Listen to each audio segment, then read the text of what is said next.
Hey guys, welcome back to my channel. My name is Ria. This is Ellen & Co. And in 2025, I'm teaching you to create and curate your dream wardrobe. Now, today's video is probably going to be a bit of a learning curve for me and for you guys as well, because I'm making my first ever evening wear gown, evening wear dress. I've never made one of these before, and I figured, why not bring you guys along for the ride? So in 3 weeks, just shy of 3 weeks, I'm heading to a wedding with my husband, and my original design that I had in mind for this wedding was this, which I am still creating. If you go and check out my concept to creation reels shorts series here on YouTube, I'm taking you through how I go from start to finish with creating that dress. But when the fabric arrived for me to make it, I realized it just wasn't going to be the right fabric for that design, but I really did want to wear the fabric to this wedding. Instead, I've decided to go with this dress here. So style E of the McCalls 8684 pattern, the halter. This is also the base pattern that I am using to create my gathered dress with. So go and check out that short series if you want to see that. But for this dress, I'm just going to make it as it appears on the pattern, a really nice, sleek, straight line halter neck dress. This is the fabric here. That is the right side there. So it is a Duchess satin and it is 220 GSM. So it's thick and dense, which just quietly I think is a good thing. I have not used satin fabrics before. I am a woven cotton linen girly.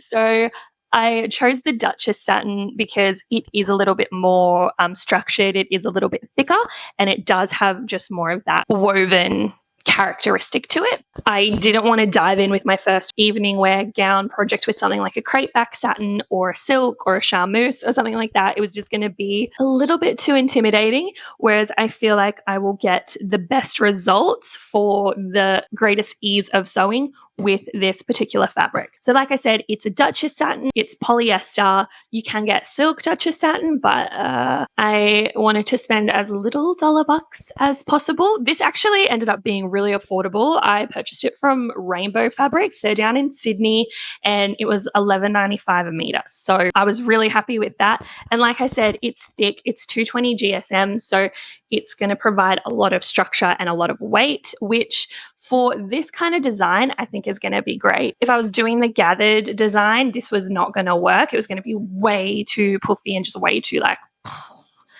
So I will maybe venture into more of like the crepe back satin for that particular design. But for this one, I think this is going to be great. I also purchased a Bem silk lining. It's not real silk. They just call it Bem silk. That's just the name of the fabric as well. It's a much darker fabric, the lining. It's more of like that really like dark olive green, but I think it should be fine. You're not going to see it. And then I got all my notions. So like my zip, my thread and everything like that. I just got them from Spotlight. Now I feel like we're starting this project off strong because I have actually made several prototypes. So because I wanted to create the gathered cutout dress, I decided to make a prototype of the pattern as is before I made any adjustments. And I did learn a couple of things as well. And I always like to make a prototype whenever I've not made a pattern before, but especially with these sort of vintage patterns, because I don't trust the sizing. So when I took my measurements, it put me at their size 10, but then when I made it, there were definitely adjustments. So I have taken in the bust by like half an inch. I've taken in the waist and I have let out the hip. So basically, as per the measurements of this pattern, I'm actually a size 8, a size 10 and a size 14 in the hip. So I always recommend making a prototype, making a toile, even if you have to do a couple. I think I've ended up doing 2 prototypes, but I always like to do it because number one, it helps you get the fit perfect and accurate, but also allows you to just get to know the pattern a little bit better as well. So I know that I'm going to have to watch out for some buckling and like catching here in the neckline. Oh, and also the other adjustment I've made is I've done like a full sway back adjustment. I have quite a sway back, and when I make most clothes, especially sort of these tighter dresses, they always seem to have way too much excess fabric in the back. So I'm pretty sure I've removed like 1.5 to 2 inches out of the back as well. So it just means it's going to smooth over. There's going to be no buckling through my back. And yeah, I feel like it just means I can start this project strong and just jump into it. Now I'm going to get into some controversy. I know in previous videos I have said you should always wash your fabric, but I went and consulted the Sewing Oracle, aka my madre. She said it could be beneficial to not wash my fabric in this instance. If I were to wash this fabric, I could end up with a lot of like run lines through the fabric from drying, and the sheen of the fabric, like the Duchess satin, could lose its sheen and shine, and I don't want that. And she said, are you ever going to actually like hand wash the dress or chuck the dress in the wash, or are you going to get it dry cleaned? And she basically said to me what she would recommend doing is getting the fabric dry cleaned and then making it and getting it dry cleaned in the future. I am not going to do that. I don't have the time, or do I know of any dry cleaners next to me, and that's just an added expense as well that I don't really want to cop. So do as I say and not as I do. If you were doing this and I could give you any recommendation, I would say go and get your fabric dry cleaned and then cut it out if you're using a Duchess satin, a crepe back satin, anything like that.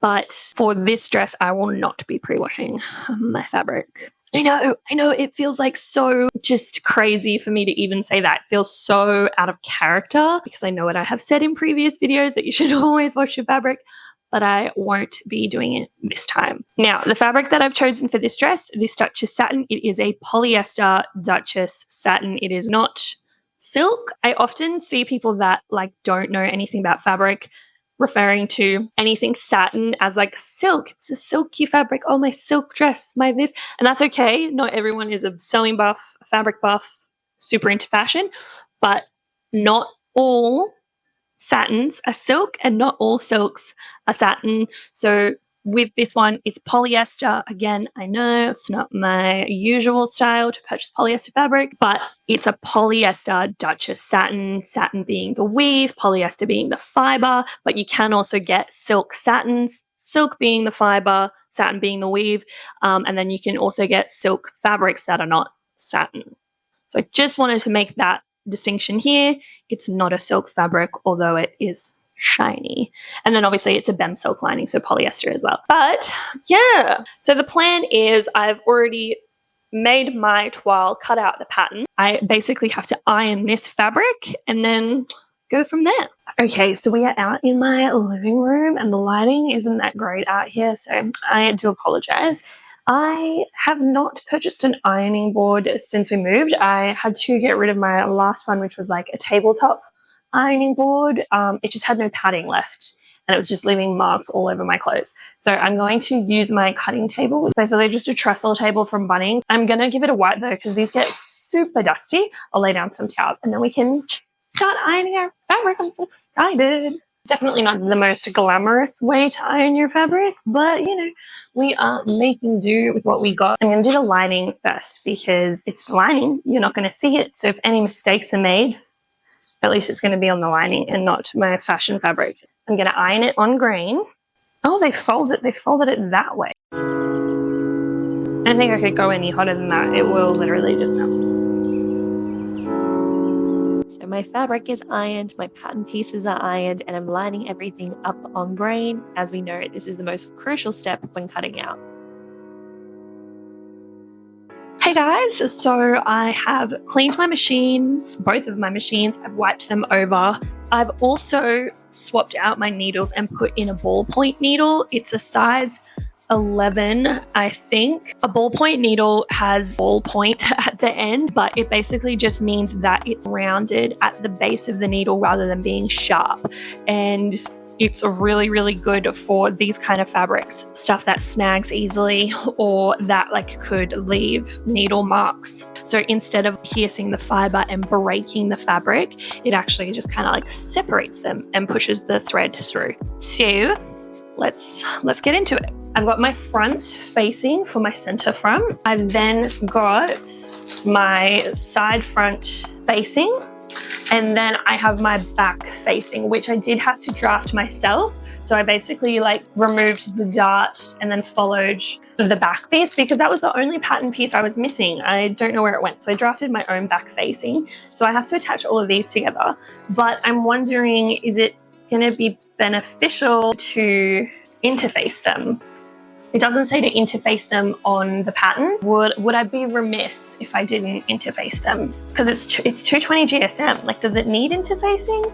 But then on the flip side of that, with it being a heavy fabric, it does have the risk of pulling this way and exposing the facing.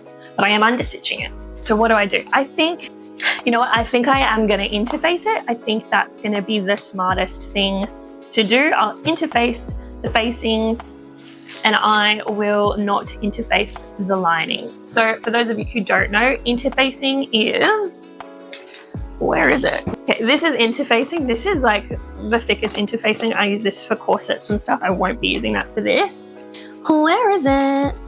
Do I not have any interfacing left? This could be problematic. Let me find some interfacing and we can chat about it. So I don't have any interfacing and I thought I had heaps left. The executive decision has been made for us. We will not be interfacing the facing. I don't know if that's a poor decision. I don't know if this is foreshadowing and if I'm going to regret it. So I basically have to match up the notches, pin all this together. I might actually overlock all of the edges first because with the facing, I'm going to press all of the seams flat out. I'm going to stay stitch. That's what I'm going to do. But because this is cut so like, it has the ability or possibility to stretch out. So a stay stitch is essentially a basting stitch. You don't back stitch or anything like that. You just basically sew along it and it just holds it in place. So I'm going to go and do that now. I just do it at 1/4 inch seam allowance because it'll still be hidden, but this is just going to prevent this quite curvy-lurvy piece from stretching and distorting, which is not cute. So when I'm getting to the exact center, which is folded, which is nice, instead of trying to like maneuver and curve around my seam, I like to lift up my presser foot and pivot the piece of fabric. And then, I could actually go, I could go like one more. So I'm going to use the hand turner, one more, and then turn, and then it sits flush. This is a great way to maneuver those really sharp corners. Now with the stay stitch, you want to make sure you're not putting too much tension as you pull it away because the whole point of this is to not stretch the garment. And that's, my aircon's going crazy. That's been stay stitch. And as you can see, because I did that pivot, it's really precise. Oh, it's slightly off, but I probably could have not done the hand one, but that's pretty good for a stay stitch. Sick. I'm not cutting away any of the seam allowances because with your overlocker, if you've got a blade, you can cut away seam allowance, but I don't like to do that when I'm just doing singular pieces on their own. So I'm going to do it like flush to the edge, but I'm not cutting or trimming into the seam allowance. Now I am going to overlock this whole thing. I don't really need to because this actually will attach to the front part of the dress, but I'm going to overlock this part and this part, but not this shoulder space.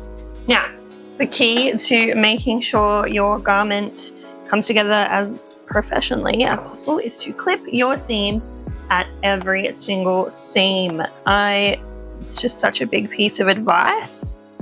It has to be done. Okay. It's looking so good. Oh my gosh. All right, so yeah, remember to clip your seams.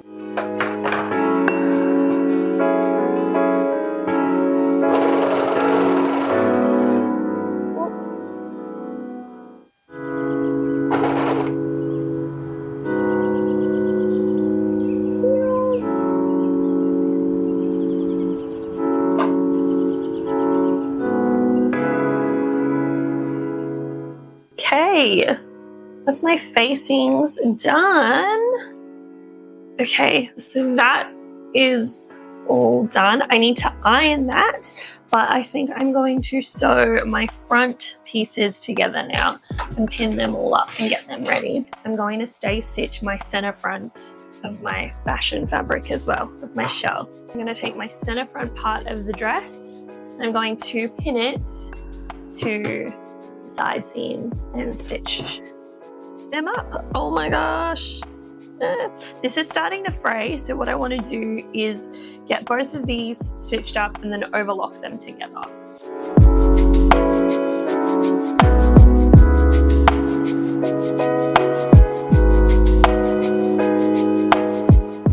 I have been sewing now since 2021 and I've yet to make a dress and wear it to a wedding. So this is pretty exciting. Okay, I just need to ease all of this.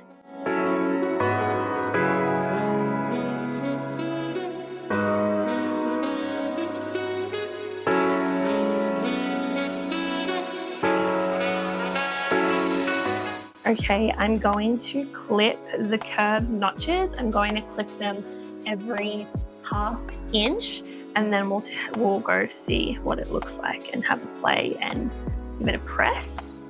Oh my goodness. Oh, I'm so happy. Wow. So the reason we clip our curved seams is to make sure that those seams lay flat when we press them. So clipping them just eases the pressure over those curved seams like the bust and the waist kind of thing. So here I am pressing those seams. I'm pressing them outward and I'm pressing them all in the same direction. With the polyester Duchess satin, I did use the lowest setting possible pretty much. And as you guys can see, I am ironing it on the underside. I started by ironing on the underside because I didn't want to damage the right side of the fabric. I did use a pressing cloth in the end on the other side, but I didn't want it to melt or anything like that. And then, like I said, for the facing, I pressed the seams outward and flat. I just wanted to reduce the bulk on the underside of the dress. Now, I put the darts into our back panels off camera just because, you know, they're darts. They're pretty standard and straightforward.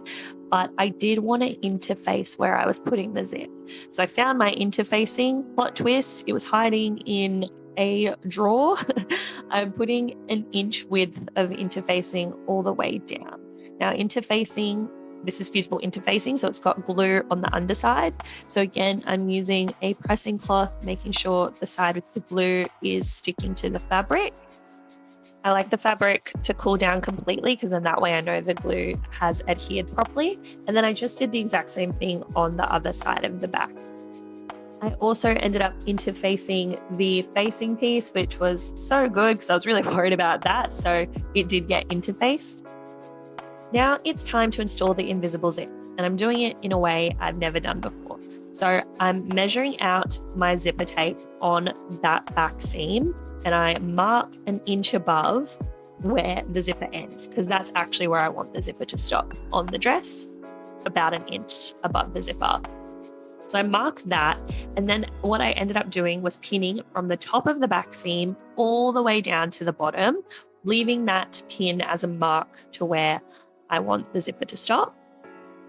And what I did was I took it over to the machine after I pinned it all up, and I did a machine based to that tip. And then I basically did a normal stitch all the way down. So I've completely closed up the back seam, which isn't what I usually do. Normally I'd put in the zip and then close the back seam, but this was a game changer, you guys. So you press open this seam, make sure it's as flat as a pancake. With this thick Duchess satin, it was a bit difficult. I was ironing this flat for a while, but I went back and forth on the underside and the right side of the fabric to make sure those seams are really pressed open, and you'll see why in a sec.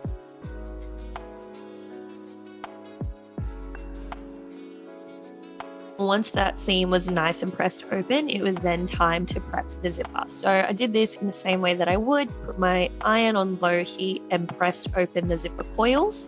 And then I took my zipper and I pinned it, directly laying the zipper coils in line with the seam. So you can see there, I'm taking my time pinning it to make sure the center of the zip matches up perfectly with the center of the seam. and then I hand basted it. Again, not what I usually do. I hand baste it to the seam allowance, not to the dress itself, just to the seam allowance. And I didn't do like a wavy baste. I made sure I went up and down, up and down. I didn't want to distort the sit of it. So you can see here, it's all basted in. And when I flip it over, it's just basted to the seam allowance, not to the dress itself. When I was sure that I was happy with the hand basting, I flipped it over, made sure it was sitting where I wanted, and then I put in a pin once again an inch above the zipper tape because I wanted it to end at that particular point. So it was then time to seam rip. Yes, using our quick unpick, our seam ripper, we are going to unpick the machine basting that we did. So to make sure I don't rip my fabric, I actually put the red ball of my quick unpick into the seam rather than the actual blade part. And then I cruise along down that basted seam. The red ball just gives like that added layer of protection. So I know that I'm not just going to like run and rip through. So I took my time, even though this clip is sped up, I took my time. I worked my way down slowly to make sure that I was, properly unpicking that machine basting. So once that machine baste is all unpicked, you can go ahead and actually open up the zip and it should look something like this. When you flip it over the other way, you can see where I've machine basted it, and I actually made sure to pull the little zipper pull piece down in on itself. So from here, I took it over to the machine and I put it in with my invisible zip. And yes, you did just witness a pin fall off the table and into my sock. That was very scary. Now, I'm not exaggerating when I say this was the cleanest, smoothest finished invisible zip I've ever done. There was no pucker at the bottom. There was no weird bubble at the base, which is what I usually get. And I will be doing all of my invisible zips like this from now on. It did feel a little counterintuitive to do up the back seam before attaching the side seams, but I mean, it was well worth it. I would highly recommend doing this, you guys. I gave it a good press once again, and then I attached the side seams to the side back seams and sewed them up at the machine as well. I then also overlocked them, and then because these are quite curved, I clipped these as well on both sides. So I've had to do a fair few things off camera since doing the zip because it's just been a bit of a madhouse here.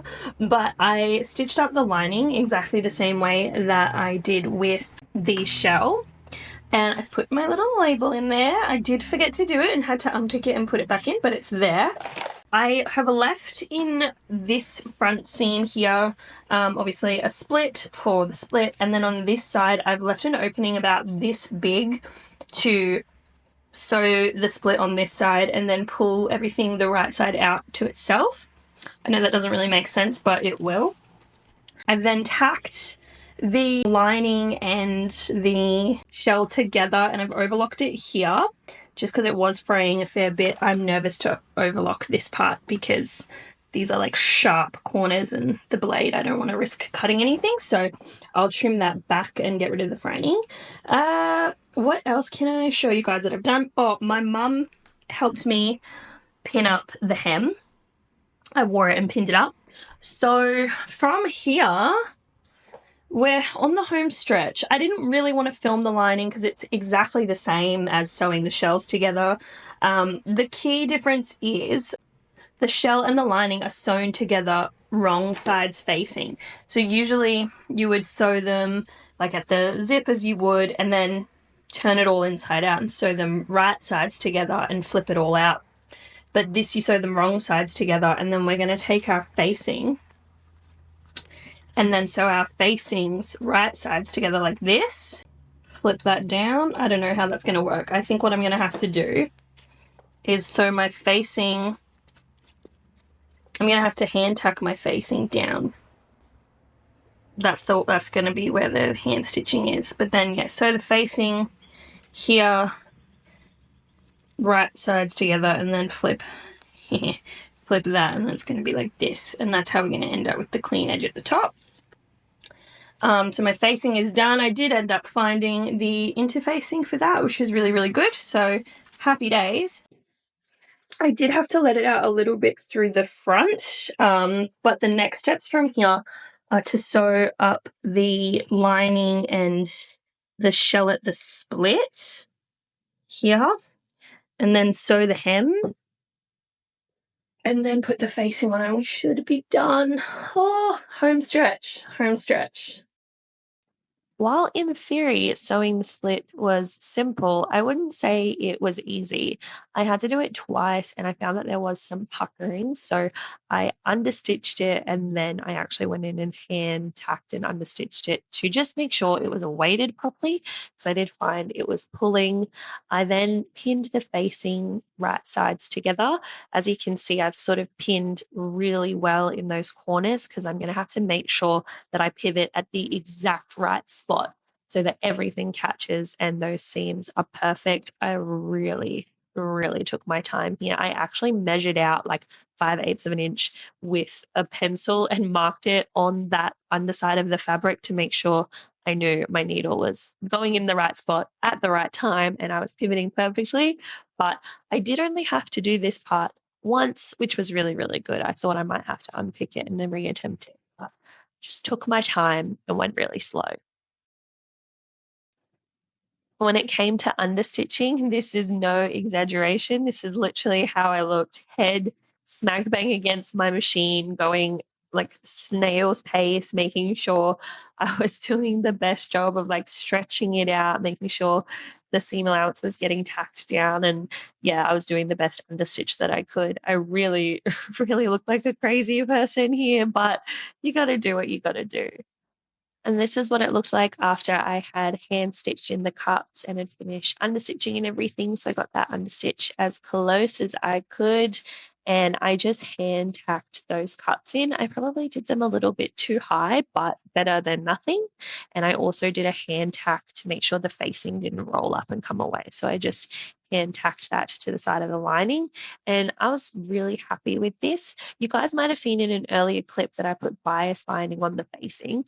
I did have to take that off and then just turn it up because it was too thick and too bulky, and you could see it through the proper side of the fabric. So hence that's why it looks a little bit different. I did also hand tack the facing to the zip as well. So this is what it was looking on the inside. Really happy with how it was. I just needed to hand tack the facing down to the cup as well to make sure none of that was going to move or pull in. And I was getting really nervous about doing buttonholes and ruining my work. So I actually ended up just stitching this down and putting buttons on it because I didn't want to add functional buttons if it meant it was going to ruin all my hard work. So I put faux buttons on it. Yeah.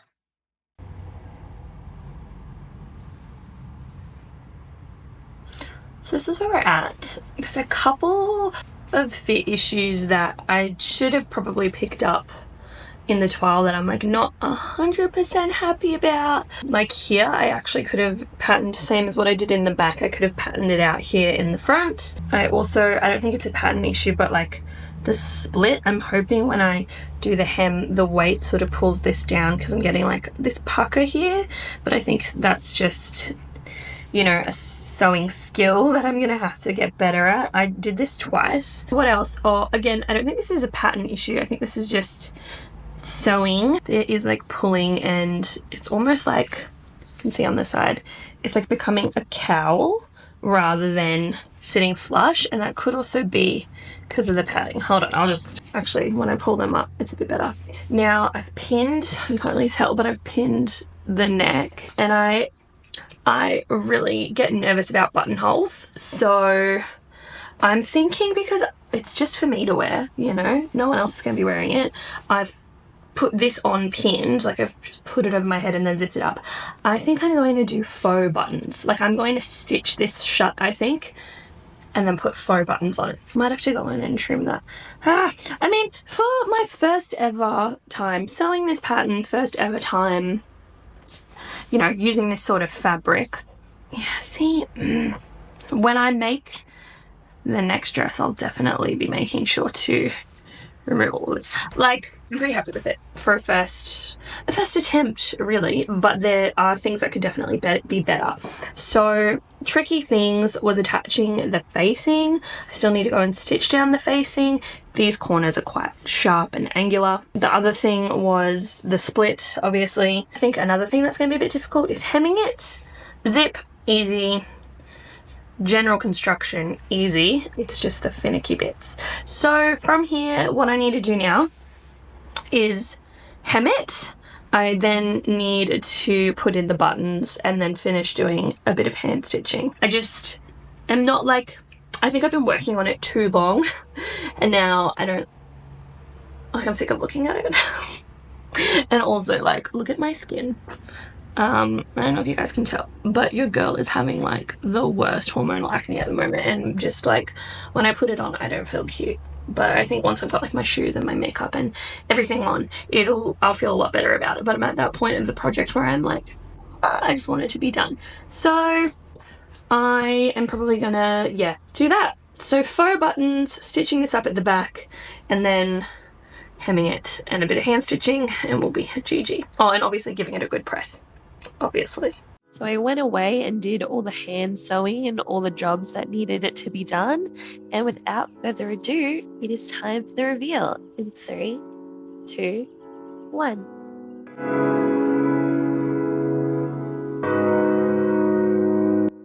I'm so happy with how this turned out, and I got so many compliments at the wedding, which was nice. I probably should have gotten some more footage, but I really wanted to just immerse myself in my friend's wedding and not get caught up in taking footage and stuff like that. But this is what it looked like. I was so happy with it. Yeah, I'm really proud of myself. Anyway, guys, remember to like, comment, and subscribe, and I will see you in the next one. Bye.